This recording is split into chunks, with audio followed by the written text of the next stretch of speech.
días. El tema es fundamental.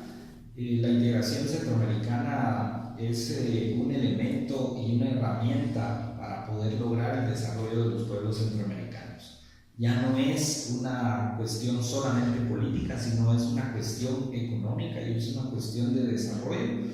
Y debemos utilizar todos los ejemplos que tenemos, especialmente el ejemplo de la Unión Europea. Como yo le comentaba anteriormente, la Unión Europea se desarrolla política, social y económicamente después de la Segunda Guerra Mundial y de la devastación que fue la Segunda Guerra Mundial para Europa, gracias en gran parte a la integración económica y la integración política y social que llevó Europa durante los últimos 70 años. Lo que está sucediendo ahora es un proceso evolutivo. La gente tiene dudas, la gente tiene más necesidades, pero por ejemplo en Europa hoy en día, especialmente los jóvenes, tienen muchísimos beneficios. Ser un ciudadano de la Unión Europea le permite a uno poder estudiar en cualquier país de la Unión Europea, en las universidades públicas, en las escuelas públicas, sin necesidad de hacer trámites migratorios ni mucho menos, porque todo eso ya está unificado y homogeneizado. Esto es un gran beneficio para los trabajadores. Los trabajadores pueden trabajar como trabajadores europeos en todos los países que están en la Unión, sin necesidad de hacer trámites de visas de trabajo ni mucho menos. Y no digamos el tema que usted planteaba de la movilización de la mercancía y la movilización de personas, que incluso antes de la unificación de Europa ya como Unión Europea ya era muy posible y permisible la movilización de las personas. Incluso allá las carreteras están unificadas, uno pasa de frontera o más bien de país a país sin pasar ninguna frontera, sino solo hay un pequeño letrero que le dice que uno está entrando o saliendo de determinado país. Y eso es lo que debiéramos aspirar, más bien lejos de criticar el proceso centroamericano de integración, más bien eso es lo que debiéramos aspirar. Hay un tema muy interesante, especialmente ahora que estamos hablando de la independencia, de estas ideas jóvenes, ideas innovadoras para la región, el tema que usted mencionaba también fuera de cámaras, que es el Brexit. Y el Brexit lo que es la salida, el exit de Gran Bretaña de la Unión Europea. Fue un referéndum que se hizo en Inglaterra, pero ahí se dio un elemento fundamental. El 75% de las personas que fueron a votar más o menos en ese Brexit eran superiores a los 45 años. ¿Qué quiere decir esto? Que los jóvenes no fueron a votar, tal vez porque no les interesaba, tal vez porque no se enteraron o tal vez porque no tenían el interés de participar. De los jóvenes que fueron a votar, también hay otro dato interesante, es que el 90% de los jóvenes que sí fueron a votar, votaron por mantenerse adentro de la Unión Europea. Y fueron los mayores de edad, personas de la tercera edad o trabajadores de más de 45 o 50 años, los que preocupados por la migración que hay hacia Inglaterra por sus propios trabajos, votaron en contra de estar en la Unión Europea. ¿Qué significa esto? Que en este momento los jóvenes son los que más beneficios están dejando de percibir y van a dejar de percibir si Inglaterra se sale efectivamente. Recordemos que Inglaterra todavía no se ha salido de la Unión Europea. Es un referéndum y dentro del Tratado de Unión Europea hay un procedimiento de salida de cualquiera de los países. Ese procedimiento no se ha terminado, más bien esto fue una movida política, digamos, de ciertos grupos en Inglaterra, pero ahora ya no saben qué hacer, porque ya no se quieren salir. Incluso han habido muchas protestas de los mismos jóvenes que están pidiendo que la Inglaterra se mantenga en la Unión Europea. Y esto es importante para los jóvenes aquí en Guatemala y en Centroamérica, porque tienen que darse cuenta que si no participan y dejan que los viejos, diciéndolo con todo el respeto debido, los viejos tomen las decisiones, entonces después no nos podemos quejar de lo que está sucediendo en el país. Hoy por hoy, por ejemplo, como yo mencionaba, los jóvenes ingleses, si llega a darse la salida de Inglaterra, ya no van a poder ir a estudiar a Francia o a la Unión Europea libremente, no van a poder ir a trabajar a la Unión Europea, no van a poder viajar sin visa, tienen una moneda distinta. Entonces ellos están encontrando un retroceso en los beneficios que habían adquirido y que siguen teniendo los jóvenes de la Unión Europea. Esto es lo que deberíamos aspirar, como dije, aquí en Centroamérica, por supuesto.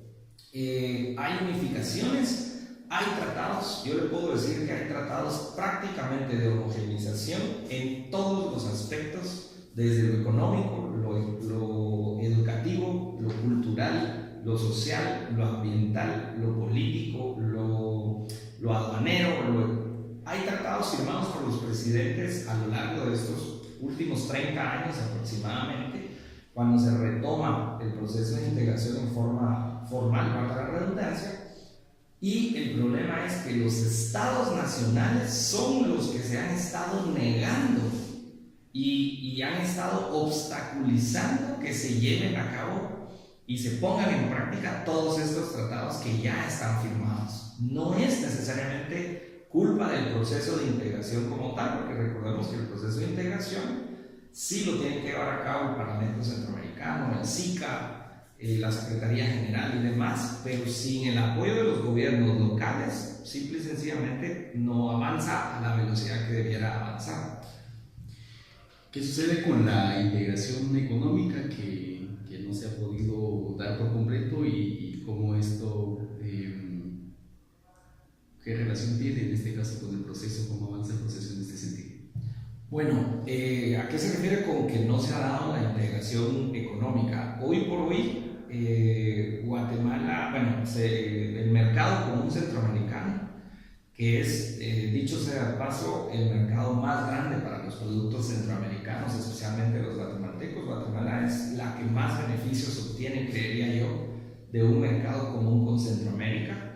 Tenemos unificados, básicamente, si no estoy mal, andaremos por el 90 o 95% de los productos que se comercializan en Centroamérica no pagan impuestos, o sea, son, digamos, de libre tránsito. Y no pagan aranceles, entonces ahí está unificado. Lo que pasa es que, como yo le mencionaba, se han quedado fuera aspectos económicos trascendentales que hoy ya se están incluyendo en las agendas. Por ejemplo, la posibilidad de que los centroamericanos podamos viajar a trabajar a cualquiera de los países centroamericanos, eso todavía no se ha incorporado.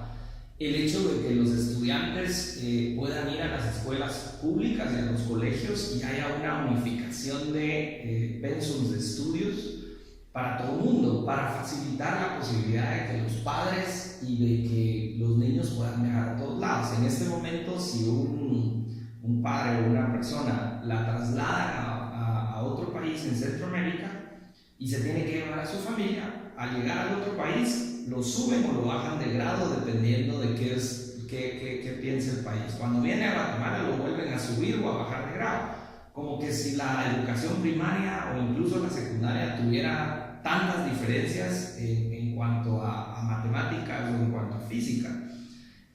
No se han unificado, por ejemplo, los pensos de estudio en las universidades.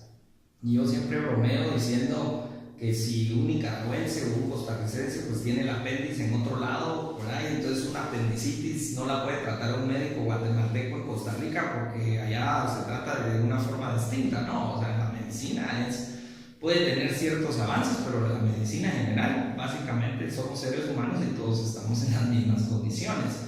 Entonces, este tipo de cosas son las que se están enfrentando ahora, por ejemplo, en la Secretaría General del SICA y se están planteando dentro de las discusiones de los presidentes, precisamente porque se ha trabajado en la integración a un nivel macro, digamos, a un nivel muy alto, los tratados políticos, los tratados económicos, pero se ha dejado por un lado la implementación de los tratados o de las cuestiones de beneficio cotidiano para los ciudadanos centroamericanos.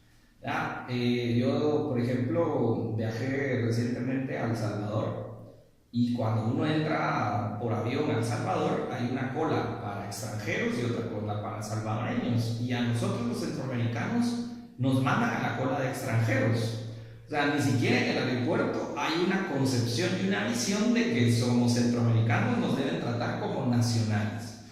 Y esto es importante decirlo, nuestra Constitución establece que todos los centroamericanos que conformamos la Unión hace 1825 más o menos, somos guatemaltecos de origen y tenemos que ser tratados como guatemaltecos, o tienen que ser tratados más bien como guatemaltecos, aunque provengan de cualquiera de los países centroamericanos. Entonces, pero esas no son cuestiones o no son errores del proceso de integración, sino son errores, se podría decir, obstáculos que siguen poniendo cada gobierno local, poniendo sus determinados obstáculos. Por ejemplo, el proceso de integración ahorita ha caminado tanto que de los años 60 más o menos, cuando se crea el mercado común centroamericano, en donde se transitaban tal vez $100 millones al año, ahorita estamos hablando de los miles de millones de dólares que están transitando por toda Centroamérica. Entonces, el proceso económico sí se está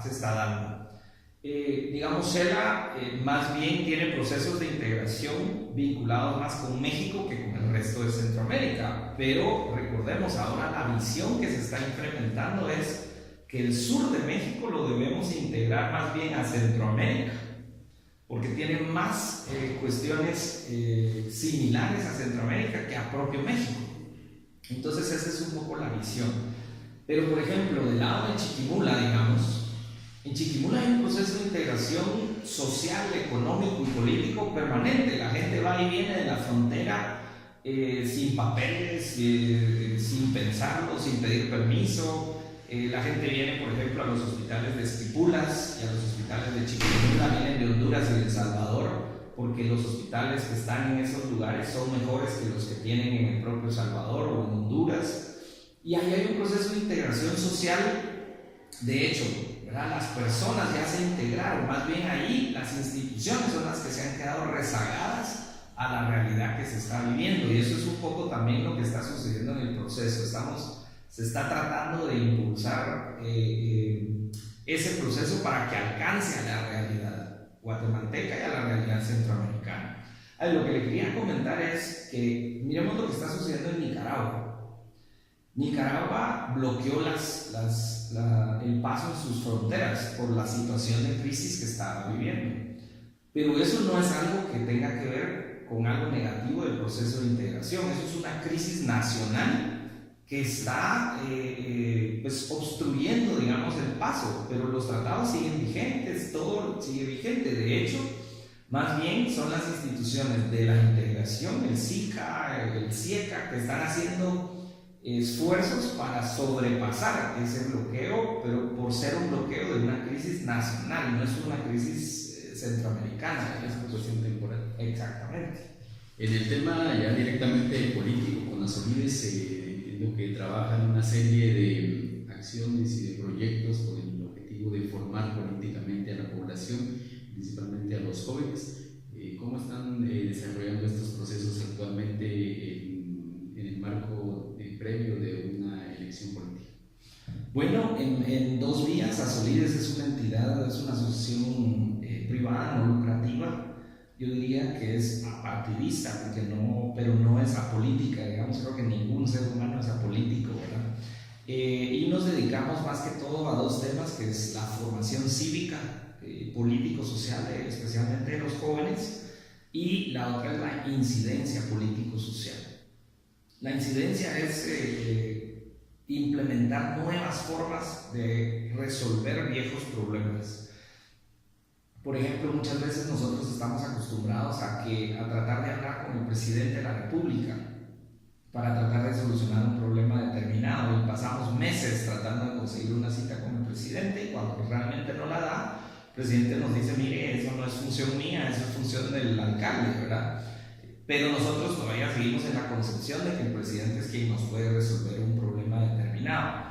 Las nuevas formas de incidencia son precisamente enfrentar todos los problemas que tiene la sociedad y buscar con quién debemos hablar, qué debemos pedir y cómo debemos resolver el problema, de nuevo, de la vida ordinaria, de la cotidianidad, porque ahí están la mayor parte de los problemas. Dicen que los problemas del mundo todos se dan a nivel local y a nivel municipal prácticamente, ¿verdad? Si las calles o las carreteras, por ejemplo, nacionales aquí en Guatemala pasan por los municipios directamente. ¿Y qué es lo que sucede? Bueno, como el gobierno central no las corrige o no las compone o no las arregla, entonces tampoco los alcaldes lo hacen, como que si esa carretera pues no fuera una parte propia de su municipio, aunque sea una carretera nacional. Y entonces tratamos de darles herramientas de análisis, de negociación. Bueno, hoy por hoy está bloqueada la carretera interamericana, y lo que nosotros tratamos de hacer es darle a los jóvenes y a la gente que se mete a los programas de formación con nosotros nuevas y mejores formas de negociación, mejores formas de lidiar con los problemas, y no simple y sencillamente seguir bloqueando carreteras, porque eso más bien tiene un efecto negativo en el largo plazo. Entiendo que muchas veces es necesario porque las autoridades se niegan a escuchar a la población y a los ciudadanos, entonces los ciudadanos se ven, nos vemos en la obligación o en la única opción que tenemos, que es para que nos escuchen. Bueno, entonces bloqueamos la calle, ¿verdad? Y en el tema de formación y participación, lo que queremos es formar a personas para que tengan interés de participar en la política, en temas sociales, pero no en la forma tradicional, ¿verdad? Nosotros hemos encontrado que los jóvenes quieren participar, pero cuando usted les llega y les dice, mire, quiere participar en un partido político, dicen, no, ahí no me meto, ¿verdad? Por las realidades que ya conocemos, ¿verdad? La realidad que se está viviendo dentro de los partidos políticos actuales. Y entonces nosotros, viendo todos estos temas, encontramos en la ley electoral, haciendo un análisis académico, jurídico y político de la ley electoral y de la Constitución, encontramos que una cuestión fundamental, el derecho de elegir y ser electo y el de optar a un cargo público de elección popular, es de los ciudadanos y ciudadanas, no es de los partidos políticos, como se ha dado en entenderlo o como se ha acostumbrado a hacerlo en los últimos 30 años, digamos, que tenemos de democracia. Antes de eso no existía esta normativa, no existía este concepto. Yo entiendo, he platicado, conversado, analizado mucho este tema con gente de partidos políticos, y ellos lo que dicen es que es importante fortalecer la institucionalidad de los partidos políticos, y yo con eso estoy de acuerdo, pero eso no significa violar la ley, y la ley no tiene ninguna prohibición expresa para que un ciudadano participe como candidato sin un partido político. Ese sería el concepto básico de democracia. Exactamente. ¿Está preparado, por ejemplo, preparado un país para una forma de elección o de participación de este tipo? Bueno, yo le diría, ¿estamos preparados al cumplir los 18 años para enfrentar la vida? No lo sé, pero de todas maneras tenemos que salir y enfrentarla de todas maneras. Quieren ser funcionarios públicos, pero no lo quieren hacer en la forma tradicional, y la Constitución dice que nosotros podemos hacer todo lo que la ley no nos prohíbe. Y en ese sentido nosotros hemos estado solicitándole y consultándole al Tribunal Supremo Electoral sobre esta posibilidad, que permita esta posibilidad. Le consultamos cuál era el procedimiento para poder participar en esta forma y nos dijo que no había procedimiento, con lo cual nos está dando la razón y nos está diciendo, miren, no hay un procedimiento establecido. Bueno, entonces le dijimos, establezcanlo. El Tribunal Supremo Electoral tiene esa obligación de establecer el procedimiento. Y bueno, por supuesto se fueron por la tangente, ahí también se juegan intereses políticos partidarios muy fuertes de parte de los magistrados. Yo les he dicho, miren, ustedes tienen la posibilidad o la gran oportunidad de hacer algo y fortalecer la democracia guatemalteca, y ustedes pasarían a ser como héroes de la democracia en lugar de jugársela por los partidos políticos tradicionales actualmente, que al final de cuentas, bueno, vemos todo el tema de corrupción, de la CICIG, cómo está sucediendo todo esto, cuánta gente se ha ido a la cárcel precisamente por estos compadrazgos hasta ilegales que han existido en la política tradicional hasta este momento. Y comentábamos también fuera de cámaras que la estabilidad en este momento se ha convertido tal vez en la mayor enemiga de la democracia, porque los que controlan hoy en día el poder, digamos, son los malos, son los corruptos, son los que no quieren que las cosas cambien, son los que no quieren que los jóvenes participen. Entonces, mantener a toda esa gente en el poder es alargar el proceso de recambio generacional y de recambio político.